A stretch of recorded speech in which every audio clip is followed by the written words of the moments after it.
За нова телефонна измама сигнализира наша зрителка, пожелала анонимност. Става дума за кражба на марка сайт, рекламиращ заведения.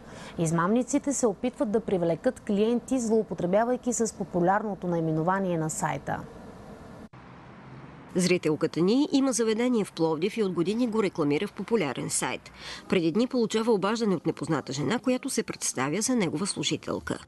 Относно рекламата и оптимизацията, която поддържаме на механата ви. Да. Тя изтича утре и както всяка година се свързваме един ден по-рано, за да съобщим таксата за следващата година. Жената обаче се усъмнила, тъй като абонаментът ти изтича в началото на годината.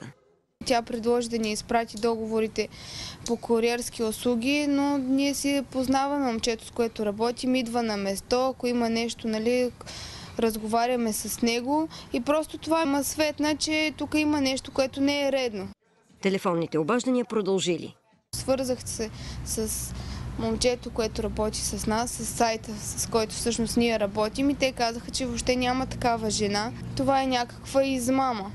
Оказва се, че подобни обаждания са получили и други собственици на пловдивски заведения. От потърпевшия сайт ще сезират за проблема Комисията за защита на конкуренцията и полицията.